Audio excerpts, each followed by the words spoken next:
experta en asuntos migratorios, investigadora del Instituto Mora, que nos acompañe junto al mejor flautista de México, el maestro Horacio Franco, en esta mesa de diálogo. Te saludo primero a ti, doctora. ¿Cómo estás? Te saludo a la distancia.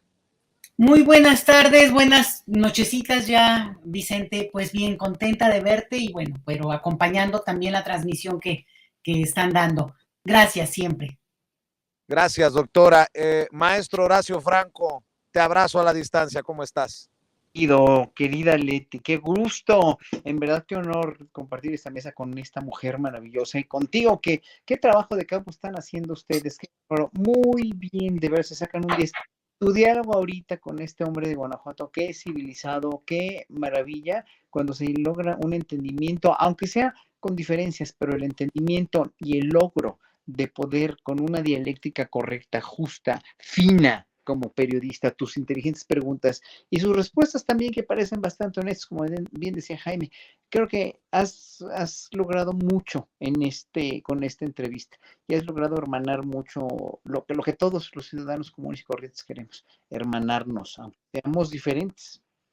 Pues mi querido Horacio, porque tú hablas desde el corazón, como siempre lo has dicho, y porque la doctora Leticia Calderón Chelius es experta en estos asuntos. Dame tu opinión, querida Leticia, de todo esto que surge en la peor tragedia de tráfico de migrantes en la historia de Estados Unidos. No sé si estuviste al pendiente del diálogo con Juan Hernández, el secretario de los Migrantes de Guanajuato. Estoy seguro que tenemos mucho que avanzar en cobertura y en concientización, y perdón que sea tan repetitivo para la audiencia, a ambos lados de la frontera, querida doctora Leticia Calderón Chelius. Pues mira, Vicente, obviamente este es un tema que tiene, ya la tragedia en sí misma, ustedes la están cubriendo, acompañando, y es una cosa pues que no tiene dimensión, realmente es algo, es dantesco, es tremendo, es un crimen de una deshumanidad absoluta, y bueno, eso puesto en un contexto así muy local, además que tú estás ahí en una comunidad muy mexicana, pues es más doloroso aún. Sin embargo, sí me gustaría ponerlo en un contexto más amplio, porque mira, justo hace un par de días hubo una tragedia también del lado español, ¿no? Del lado de la frontera con África, vamos a decir la puerta de entrada a Europa, y yo me puse a revisar la cantidad de sucesos como este que han ocurrido en accidentes, sea de nuestro lado, que muchas veces en contenedores, en trailers, también en Europa que trasladan personas, o lo que tenemos en el mar, que esa es una cosa de lo que la gente ya se acostumbra y tal vez acá lo vemos con muchísima distancia, pero son personas abandonadas a mitad del mar que les pasa, mucho de lo que vimos en esta tragedia. Entonces, creo que lo que estamos viendo es la crisis más macabra del sistema migratorio contemporáneo, Vicente. Y realmente es donde hay como una desconexión en términos de un avance muy importante de las leyes que no tienen que ver nada con la práctica, no tienen que ver nada con lo que la gente experimenta en todos los niveles, porque realmente si lo que tú ves es una cuestión donde, ¿por qué la gente se aventura? ¿Por qué la gente se atreve a irse de esta manera? En primer lugar, y oyendo muchos testimonios, y quienes nos escuchan también lo saben, bueno, porque al final de cuentas este es un episodio tremendo, pero porque cada día están cruzando 1, 2 o no sé cuántos trailers, o cuántos tipos de maneras de cruzar. O sea, esta ha sido parte de la experiencia de un país como Estados Unidos y también de México, donde ha transitado, y digo México sobre todo porque es el último eslabón territorial antes de llegar a Estados Unidos para toda América Latina, principalmente Centroamérica y nuestro propio país. Entonces, lo que yo veo aquí, Vicente, es que ya no podemos quedarnos en la cuestión de la coyuntura, de una tragedia que es tremenda, sino verlo más panorámico y tratar de empezar a exigir desde esa óptica. Porque acuérdense que a finales del año que hubo otra tragedia terrible de un accidente ahí por un choque, y si no se hubiera sabido, pero un choque donde murieron también muchas personas en Chiapas que iban rumbo a Estados Unidos. La mayoría en ese caso eran centroamericanos. Tremendo el episodio de una movilización inmediata, que incluso surgió un grupo de acción inmediata que convocó a los presidentes, convocó a los funcionarios, el que siempre está ahí en todo, bueno, el embajador estadounidense metido ahí también en la reunión, bueno, pues como una autoridad daría fe, y además está firmando. ¿Y qué es lo que tenemos? Que no sabemos ni qué pasó con esa acción,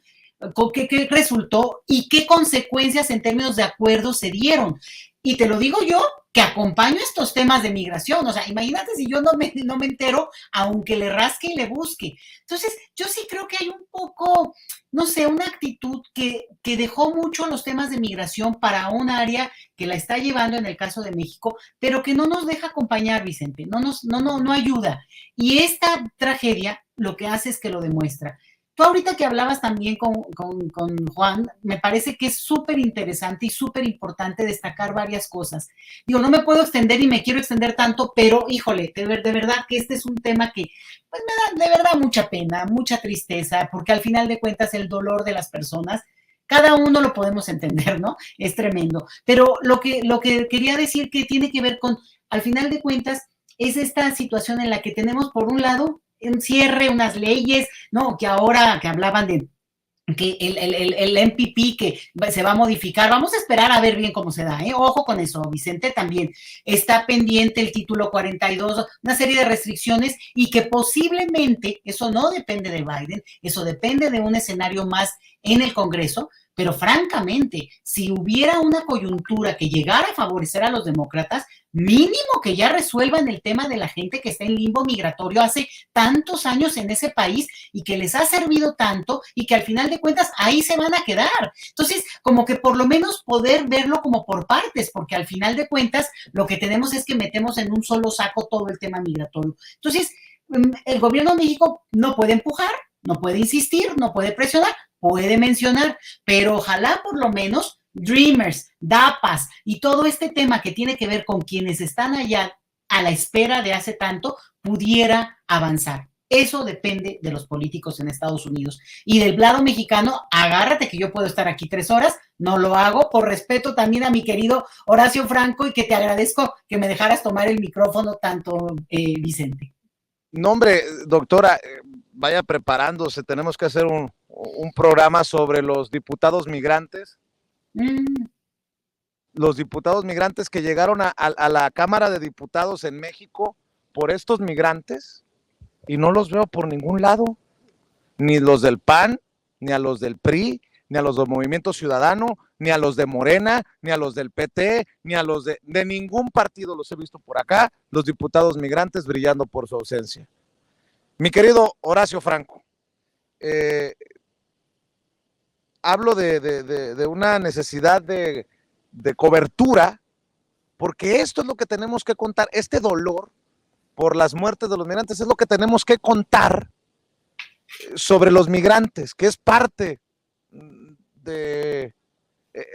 una tragedia así,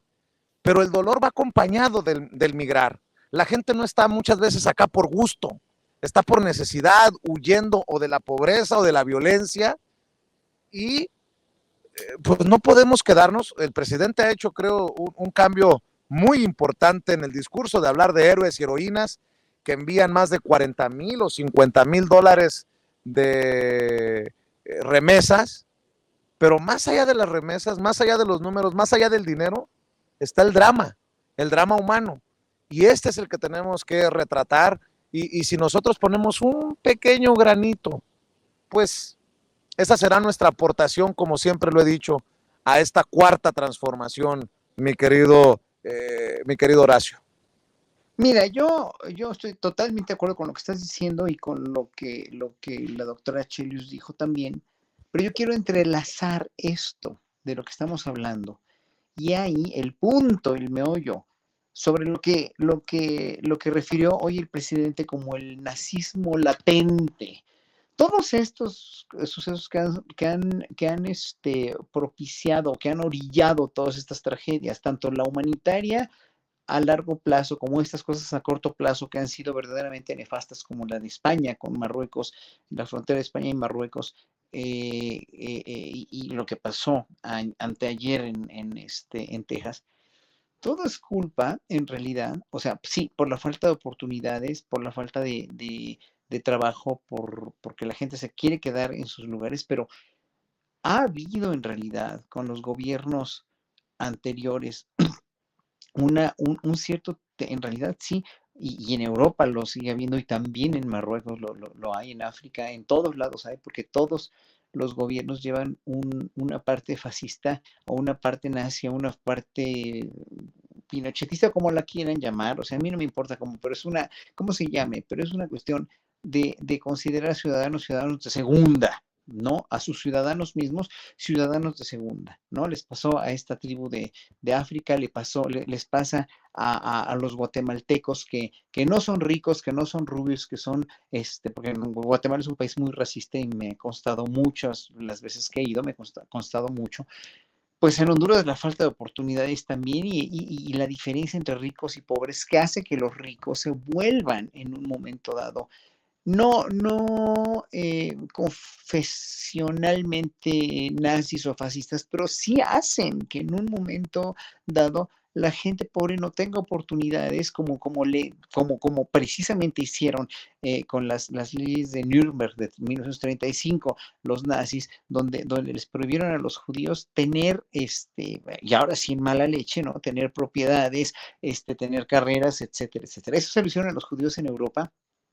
siglos enteros, o sea, más de un milenio, porque les inventaron el mito de Isida, el mito de que ellos mataron a Dios. Entonces, con ese estigma, los judíos estuvieron en Europa. Siempre algunos grandes personajes los protegieron, como León de Módena, un rabino que protegió mucho a la comunidad de Mantua, por ejemplo, hizo que hubiera artistas prominentísimos dentro de la comunidad judía, pero no fue, o sea, no había realmente un permiso para que los judíos hicieran más que dinero. Eso fue lo que los orilló a convertirse en usureros, prestamistas, etcétera, etcétera. Por lo menos con los judíos lograron algo. Lo que Hitler quiso es exterminarlos, porque él pensaba que era una plaga, así que eran como ratas. Incluso la propaganda de Goebbels o sea, que es muy exagerada, los compara con ratas, pero bueno, ahí sí estuvo, o sea, sí es fue muy fuerte lo del fascismo. Pero yo me pregunto a mí mismo, ¿no es un cierto tipo de fascismo, de considerar a ciudadanos como ratas o como ciudadanos de segunda o como gente indeseable en tu propio país, a gente que no le das oportunidades de trabajo porque todo te lo estás robando, porque todo te lo estás agenciando tú, porque con todo estás haciendo negocio, incluso con lo que no es tuyo, como las tierras de los campesinos o de los ejidatarios, o como las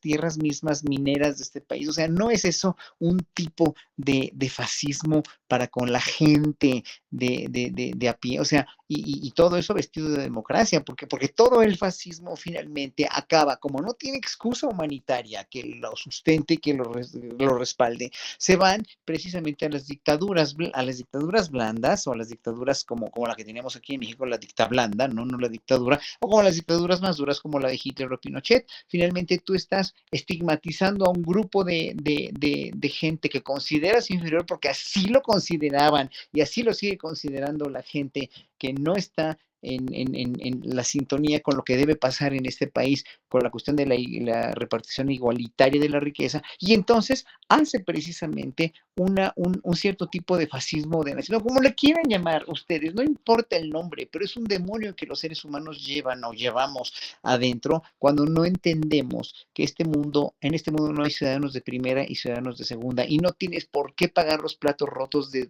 tus robos y de tu inmoralidad de despojar a un pueblo, de despojar a una nación por hacer negocio, como muchos presidentes y gobernantes de Sudamérica y de África también, por eso se han visto. Además, África con el saqueo enorme que tuvieron de Europa, que los dejaron con una mano adelante y otra atrás, pero pues aquí también los gringos y los canadienses y los europeos nos han dejado con una mano adelante y otra atrás, y los gobernantes anteriores que no entendieron esto, que fueron unos ineptos, mediocres y rateros corruptos, pues obviamente todos se llevaron, nos despojaron, y hoy por hoy pues mexicanos se siguen yendo allá en las condiciones más infrahumanas. Pero eso quería yo entrelazar, mi querido Vicente, las prácticas fascistas, nazis, o como le quieras llamar, como le quieren ustedes llamar, y el público también. Espero que me comenten aquí en el chat si están de acuerdo. Estoy contestando los mensajes también, porque yo creo que es un demonio que llevamos dentro y por lo que la gente migre y se tiene que ir y tiene que sufrir estas cosas tan desagradables como las que están sufriendo. Estamos escuchando lo mismo cántico